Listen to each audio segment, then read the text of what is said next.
Good evening, everybody. So in India here, it is good evening. So good morning, good afternoon, wherever you are. And a very, very warm welcome to all of you. Thank you so much for joining in. And all those of you who are watching this live or would be watching later also, thank you so much. Really means a lot. So, talking about leadership, discussing with Sachin, we came up with this topic, which happens to be my tagline also, which is happy leaders create happy organizations. Yeah. And every time that we talk about leaders, the whole context is what should be the leadership style, how should they be leading, etc., etc. Now, there are two terms here. One is happy leaders, one is happy organizations. So let's understand what these are. When we say happy organizations, what does it really mean? So it's not really about, a checklist being ticked, okay, and then this is done, this is done, this is done. Okay, this classifies as a happy organization. Not really. It really, to my mind, is how people who are part of the organization are experiencing that organization, and that basically comes from the culture that the organization possesses. And where does that culture come from? What's at the source, or who is really creating that experience that we're talking about? It is every individual who's part of that organization. And in that context, now if I talk about the leaders, because interestingly, it flows from top to bottom. We all know that, So when we talk about these leaders, the leaders have typically three areas of impact, by virtue of whatever they're doing, whatever behaviors they're exhibiting. One is, of course, the impact that they have on themselves. So the self. The second is the people who they are influencing, impacting, they. So that's the second area. And because of that, the impact on the organization. So the organization's goals and all of that. Right now, when we talk about the leaders, so the self, which is the impact that they have on themselves and the source of it, is actually causing the overall impact that they're creating. So whatever a leader brings to the table is by virtue of what he or she is going through internally.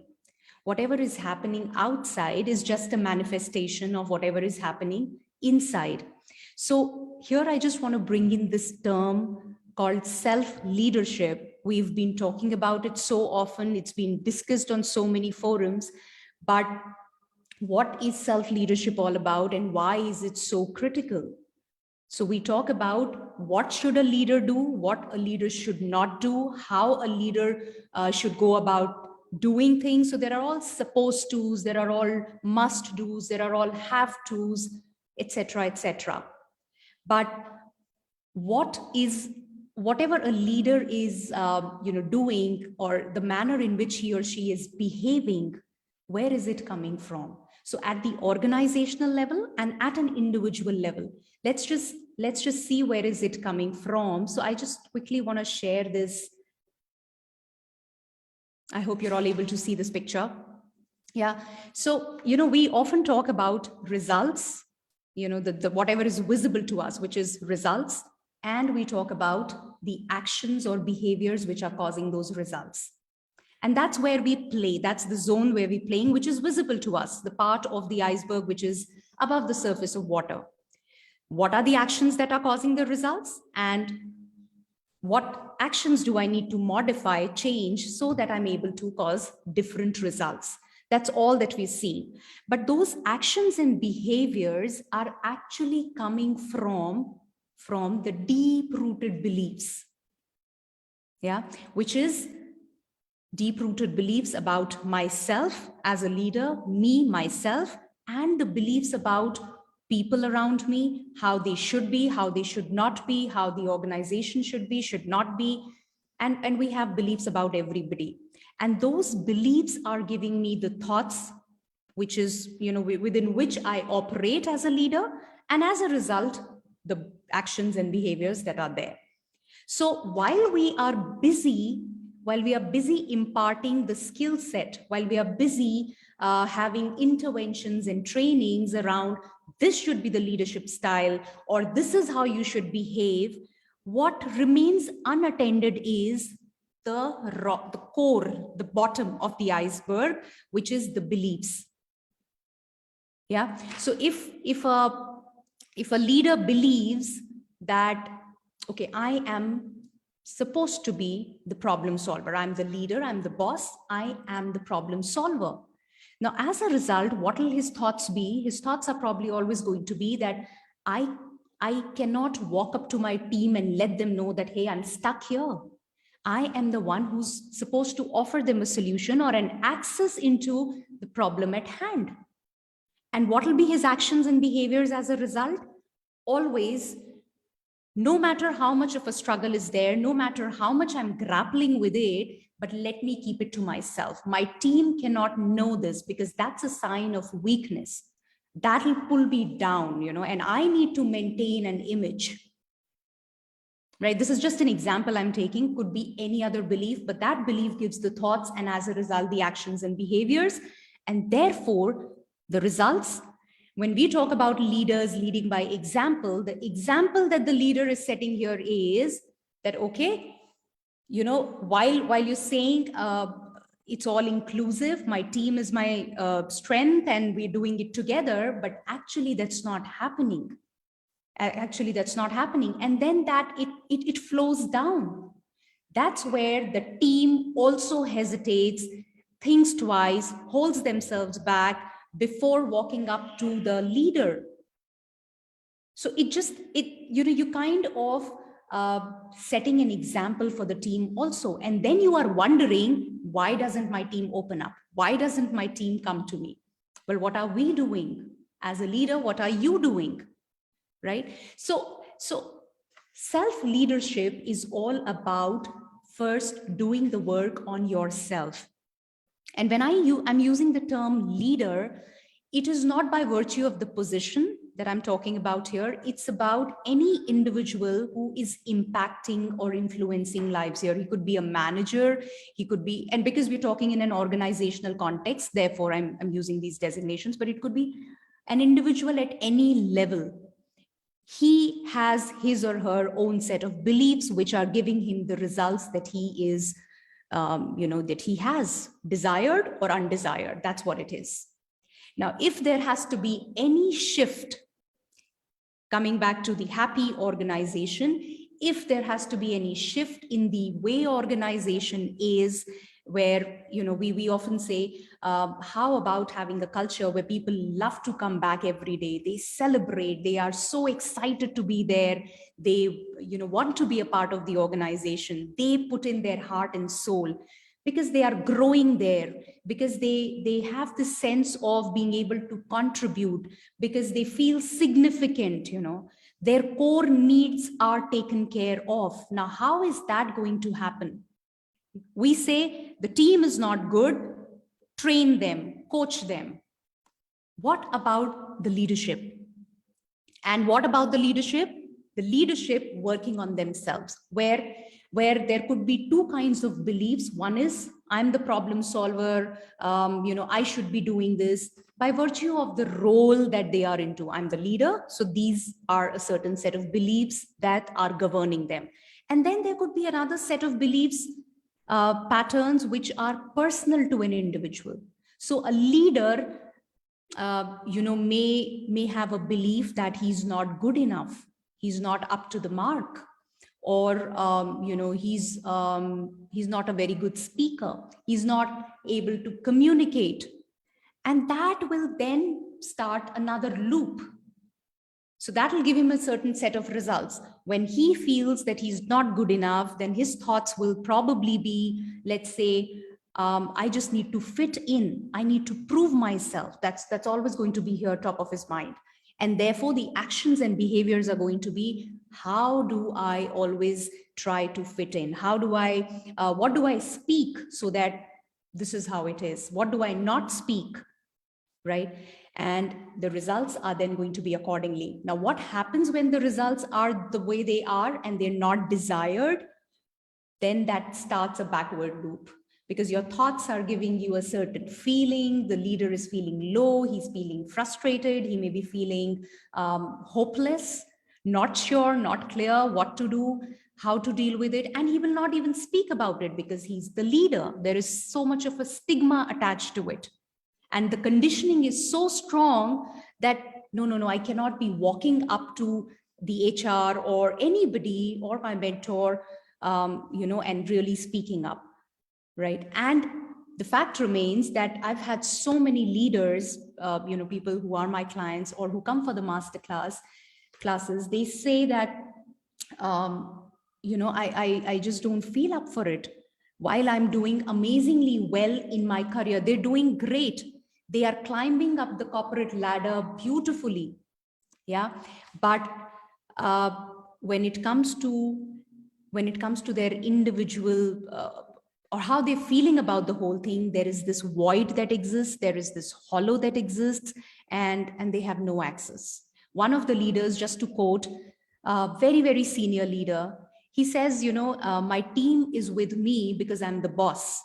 But if they were asked to rate me in a 360-degree, they would probably give me a 0.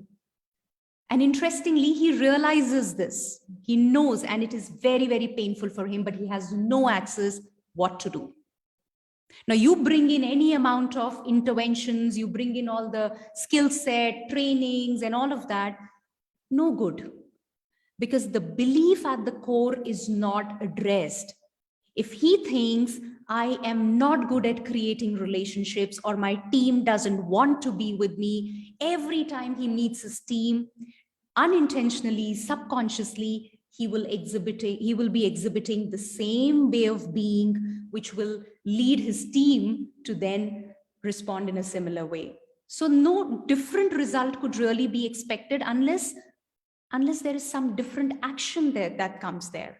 And different action can only come when the beliefs are worked upon. And I think that is one thing which I see missing a lot of times. So many leaders doing such a huge amount of work on themselves, but this one thing absolutely goes missing. There are leaders who fall short of communicating amongst themselves because of their own beliefs. No, I cannot be talking to him because this is what he feels. The other one thinks something otherwise. And this is a real example that I'm quoting one of my clients. So he's not really communicating with one of his colleagues, another head of department, and they have to get their boss to intervene because they're not able to arrive at a solution. Such senior people. Now imagine the kind of bandwidth that goes into it. We were talking about growth. We're talking about taking it to the next level. We're talking about the culture. With what? With what? So unless we drive this whole thing right from the top, that every leader works on himself, it is so comfortable, it is so easy for people to open up, which by the way is not as easy because of the conditioning. But if you ask me, and if you ask yourself, at the core, we all want to do that. We all want to be able to walk up and say, hey, I made a mistake, I goofed up, and this is what it is, I'm stuck, what to do now? We really want to do that. We really want people around us to have our backs. We want our boss, our colleagues, our teammates, subordinates to really be there for us. We all want that. But that layer of beliefs, which we pick up during our upbringing, through our experiences, the environment, from what we've heard from other people, they are so massive that they govern us. And we just hold ourselves back. And that is painful because we're not being ourselves.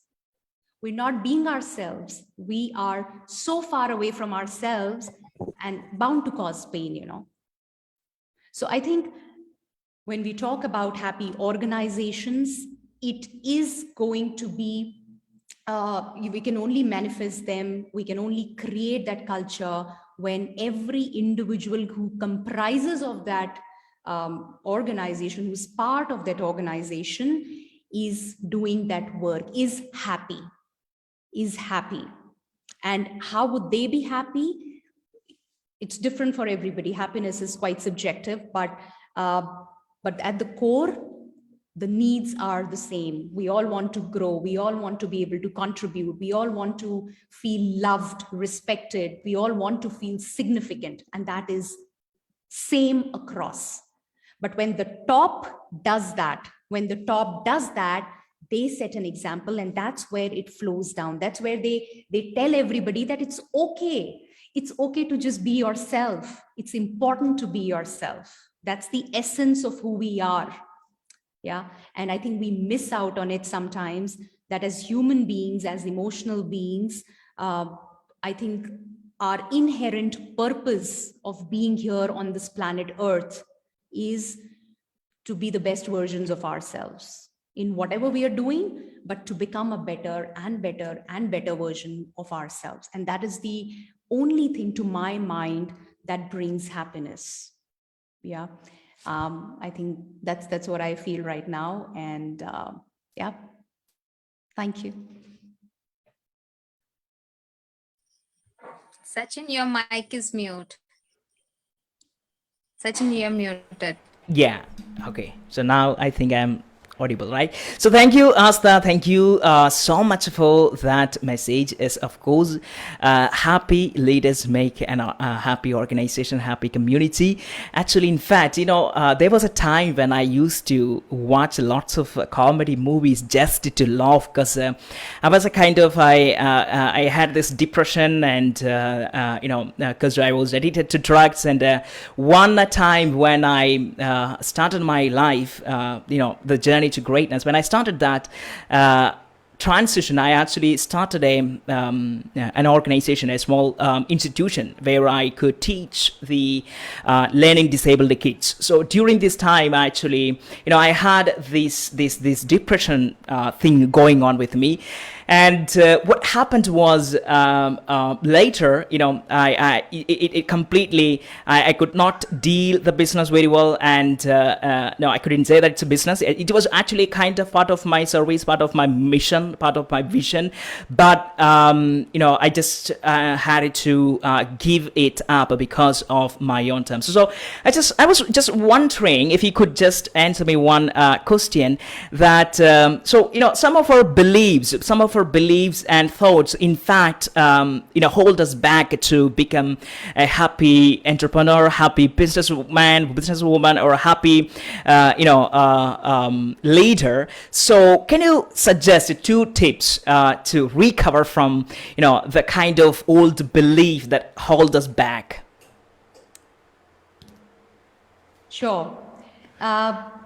So I think one, it is I think it's a journey.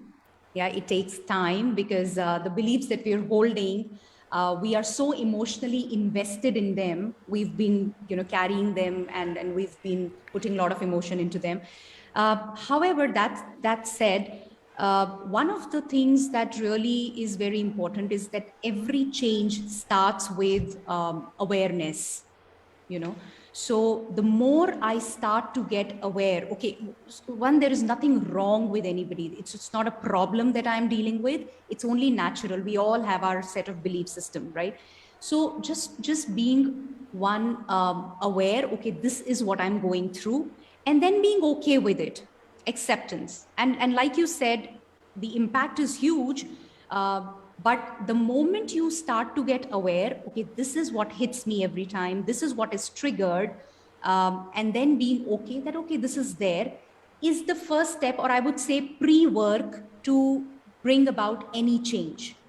Now, after that, once you've gotten aware and you've accepted it, then you get on to catching yourself every time something outside has triggered that belief within you, right? So some external stimulus, and you're triggered.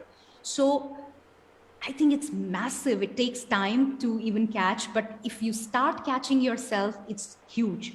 And how do you catch yourself? Because thoughts are difficult to catch. We get about 60 to 70,000 thoughts every day. So you cannot really catch there. But what you can really watch, observe, is the language. thoughts, I think, are in the form of language. Any thought that's here is a language that I'm speaking to myself. So when I say, oh, I'm not good enough, like for me, the belief that I had for the longest time was I'm not good enough, right from my childhood. And all my life, all I did was trying to fit in, trying to be the best student, the best the colleague, boss, husband, wife, daughter-in-law, mother. That's all that I was doing. People should say Aastha is wow, amazing, that's it. So the moment I am not good enough, every day it would hit me n number of times. But the moment I catch myself, oh, again, I'm getting into that I'm not good enough mode, right? And then I create a structure for myself. It's just about identifying the pattern that I'm running, which is holding me back, and then replacing it with something new. So unfortunately, I can't erase what's already there in my subconscious, but I can always create something new, right? Create something new in language. So every time I'm not good enough comes in, what can I replace it with? So I can replace it with not necessarily an opposite, but anything new that inspires me. That's like wow for me. It's like a canvas, you write whatever you want. So I replaced it with, I am enough. I accept myself. I love myself. I trust myself. And then I affirmed and reaffirmed this to myself in so many different ways, every day saying that to myself. Then I created structures which helped me remind myself, So I started to pinch myself every time I got there. Then I would say 2 things for which I would want to acknowledge myself. And then 2 things that I was really grateful for. And I saw that initially I would go through the entire cycle, pinching myself, 2 things for which I would acknowledge myself, and 2 things for which I'm grateful. And even then it would take little time. Gradually, by the time I would reach gratitude, I was out of it. Then a little while later, I reached a stage where I pinched and I was like, oh, okay, what's happening? And then now it's at the snap of a finger that I'm able to get out of it. And yet there are moments when the breakdowns are bigger, when it takes time, but that's okay. That's the journey. So I think, to your question, just to summarize, I think the most important thing is to be aware and accept, not beat ourselves, not penalize ourselves, accept who we are, and then watch for the language, because that's where you start working on the beliefs. Exactly. Thank you so much for that. Exactly, because becoming conscious, becoming aware of the environment is the best way to beat anything. So thank you so much, Tatia. Aastha, Tatia, right? Yeah. So I just would love to ask if there is anyone who would like to ask any questions. Our audience, do you have any questions to ask?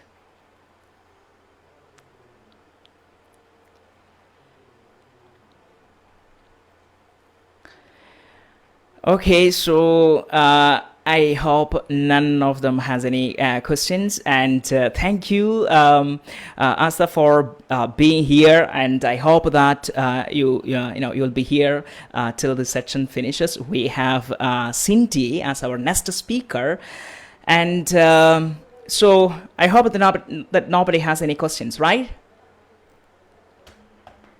I see Abida's hand is up. Is that for a question or for any other reason? Yeah. Anyone? Do you have any questions or something?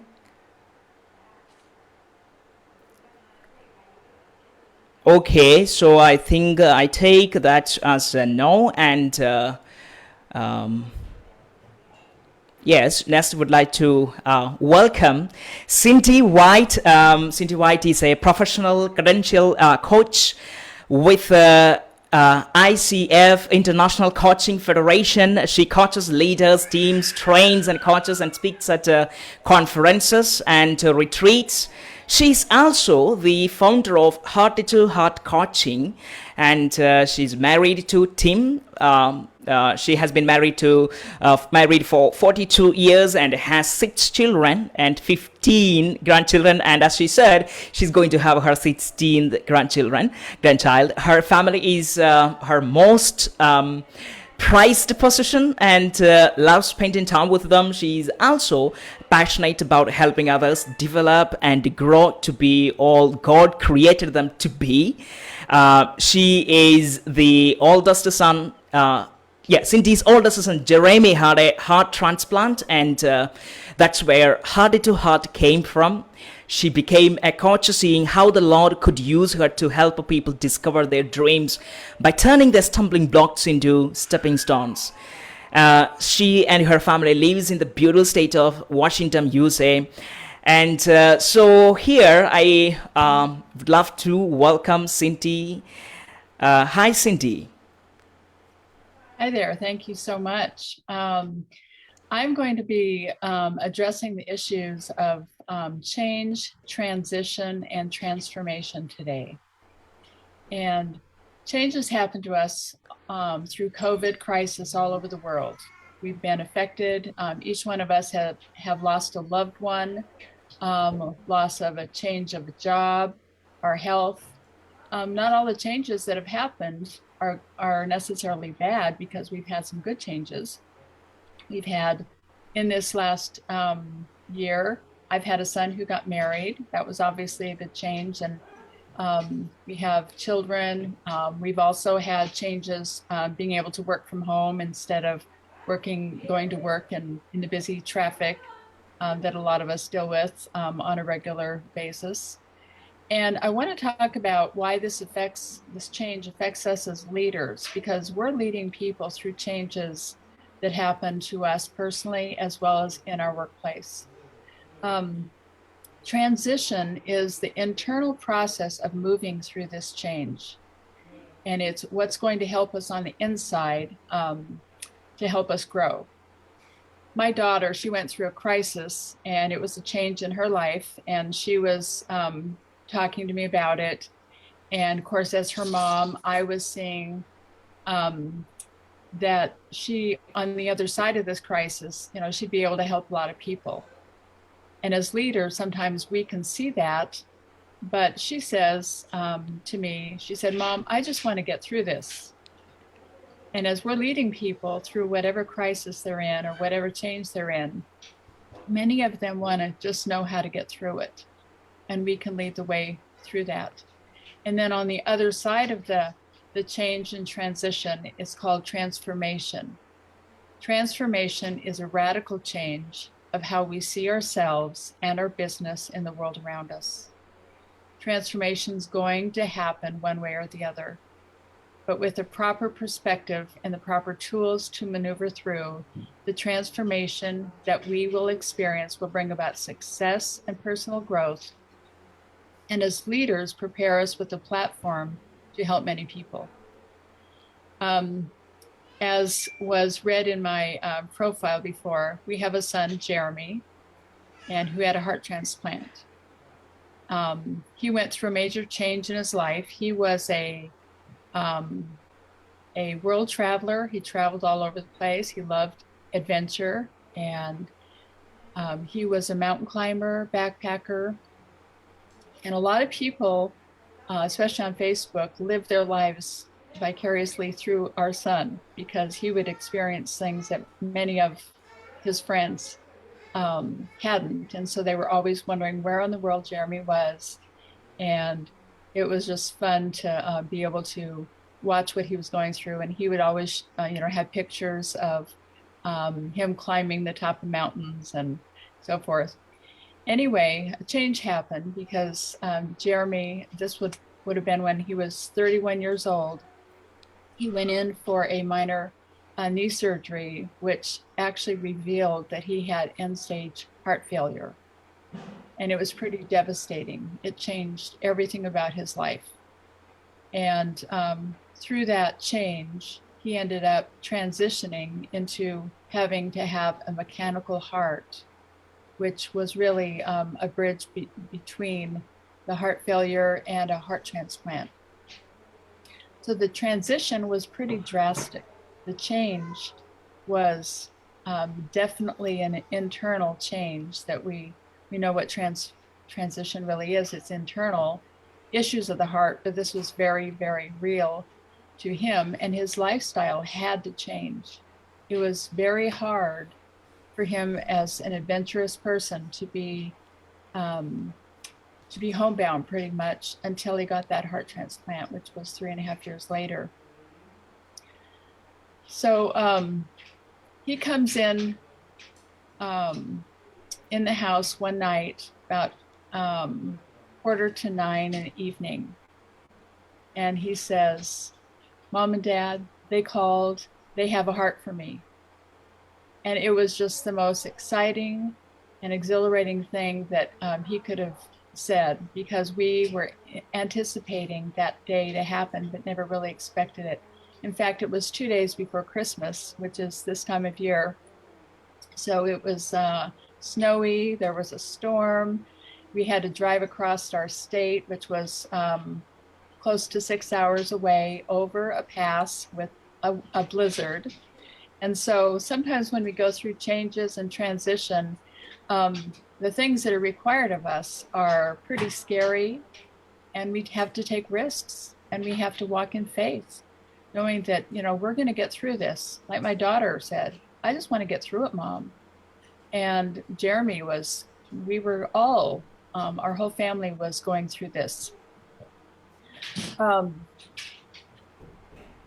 In the transformation of him being able to have a heart, he still had to go through things that helped him to learn how to live with a new heart.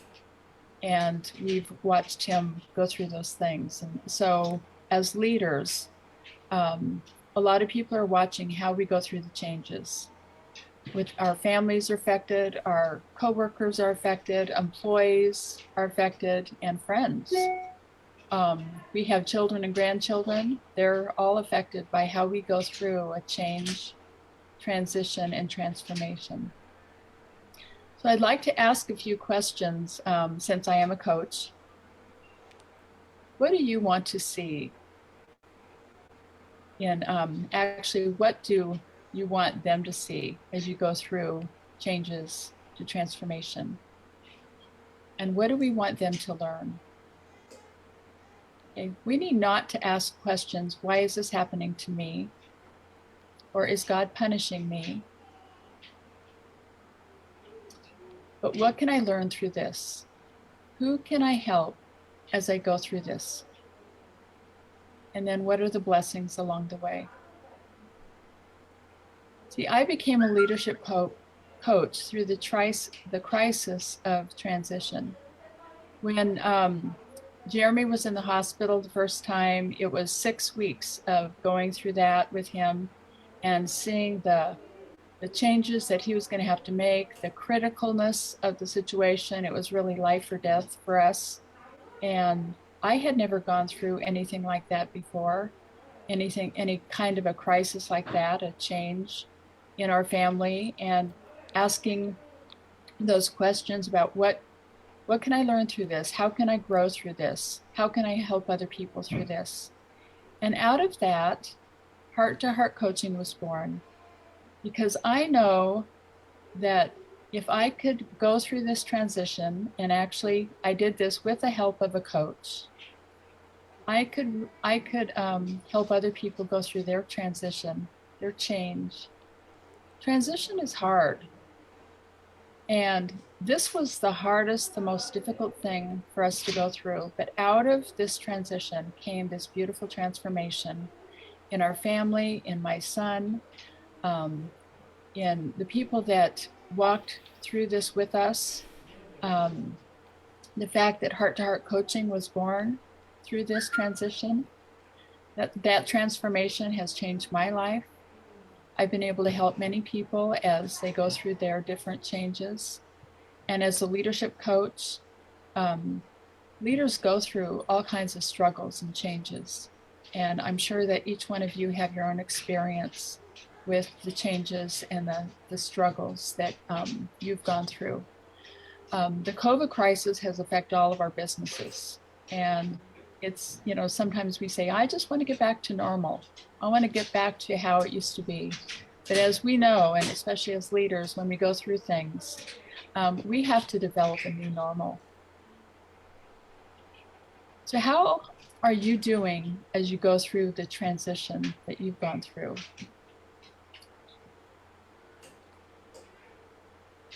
And have you reached out for help? What transformation are you experiencing? Maybe there's been the birth of a new area of expertise because you've gone through the transition. Maybe there's been a new area of growth in a way that you could not have even imagined because you've gone through the transition. So who are you leading as you are being transformed? There's so many eyes on you as a leader. People are watching how we go through things. Are we going through things with victory?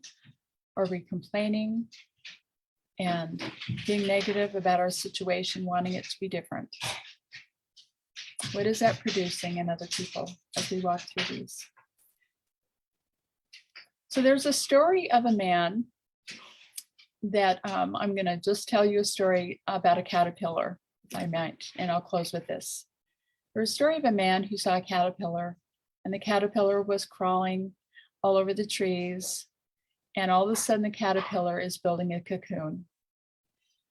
And that cocoon is being built and is taking some time, and the man is just watching with curiosity the caterpillar and the cocoon. And something was happening inside that cocoon. The caterpillar was transitioning, was making a change. The caterpillar, as it's building the cocoon, was created for this. But I can't even imagine the caterpillar knowing what that transition would look like. So as the cocoon is being built, something is being created inside that cocoon. And all of a sudden there's a struggle going on. The man sees the struggle. And the struggle is that caterpillar, whatever the transition was, is trying to break free of that cocoon. And so the man comes along and he snips the cocoon to free that butterfly. And that butterfly falls to the ground and never is able to really fly and soar. See, if that butterfly, if that cocoon actually had not been helped, the struggle actually provides what the butterfly needs for the veins in the wings to be able to fly. And many times we want help because the transition is just too hard. And help because we don't want to go through the transition. But the transition of the cocoon that we're in is actually the birth of something absolutely beautiful. We can soar higher than we could ever soar before.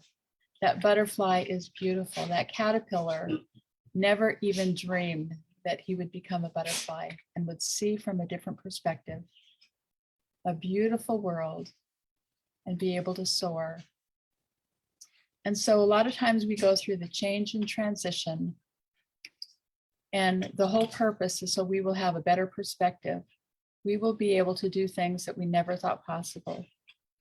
And so don't fret the transition, because the transformation is absolutely beautiful.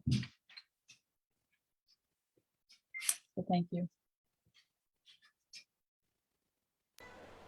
Thank you, Cindi. Thank you so much for that beautiful your story, plus that message, the wisdom that you have given us. It's really wonderful, because actually, I had to go through this transition to actually be part of that transformation, and that's one of the reasons why I'm doing what I'm doing, because I was willing to go through that transition.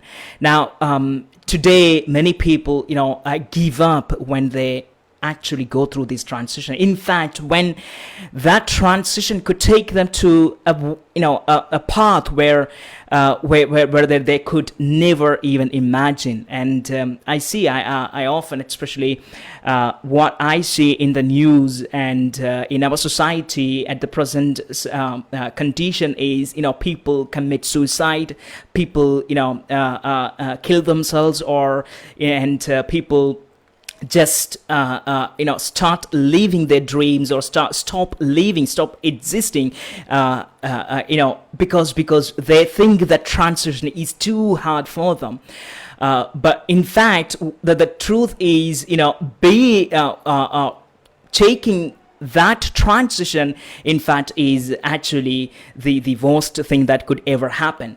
Because I was in that box for a long time.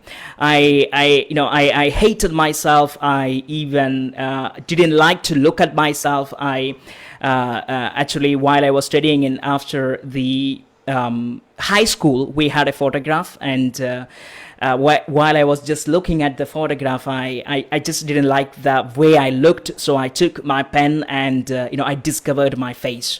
So I had this very strong dislike or disgust about myself. And then I had this, I even used to, bend my head down when I walk. I didn't. In fact, the thought that I had was, I wasn't worthy enough to be noticed, to be recognized, to be, affectionately called, to be loved.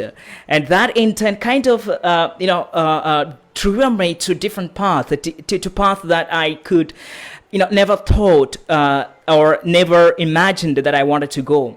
But in fact, I was willing to pay the price, and which was to take that transition, and that's where the transformation happens. And so it's when you were actually speaking about that journey, of your son's journey, and the story that you just spoke about. Although we know the story and we're familiar with it, it still resonates with us. It still brings us some kind of feeling. So that's really really amazing one, and so thank you so much for that. So I just would love to ask our audience if you have any questions for Cindi. So hi there. Would you like to ask anything to Cindi?